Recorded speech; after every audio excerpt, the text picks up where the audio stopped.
sucesso pra vender disco de protesto. Todo mundo tem que reclamar.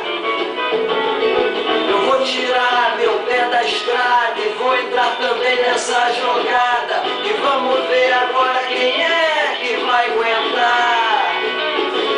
Porque eu fui o primeiro e já passou tanto janeiro. Mas se todos gostam, eu vou voltar.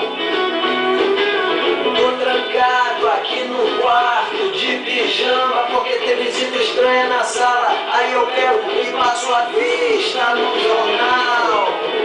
Um piloto rouba um MiG, gelo em Marte, diz a Vicky, mas no entanto não há galinha em meu quintal.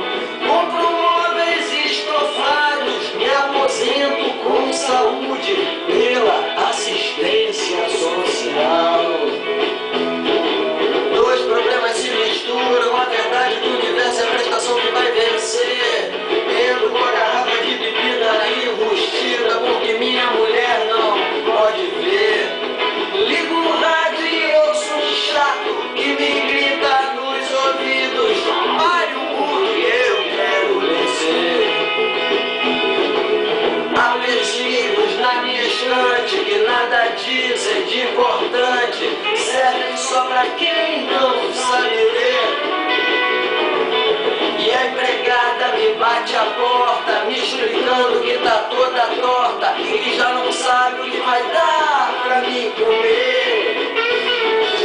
Falo em nuvens passageiras, mandam ver qualquer besteira. Eu não tenho nada pra escolher. Apesar dessa voz chata e renitente, eu não tô aqui pra me queixar e nem sou apenas o cantor. Eu já passei por Elvis Presley, imitei Mr. Raulzito. Eu já cansei de ver o sol se pôr. Agora eu sou apenas um latino-americano que não tem cheiro e nem sabor. E as perguntas continuam sempre as mesmas: quem eu sou, da onde venho, aonde vou dar. E todo mundo explica tudo, como a luz acende, como um avião pode voar. Ao meu lado um dicionário cheio de palavras que eu sei que nunca vou usar. Mas agora eu também resolvi dar uma queixadinha, porque eu sou um rapaz latino-americano que também sabe se lamentar. E sendo nuvens passageiras não me leva nem à beira disso tudo que eu quero chegar. E fim de papo, gente.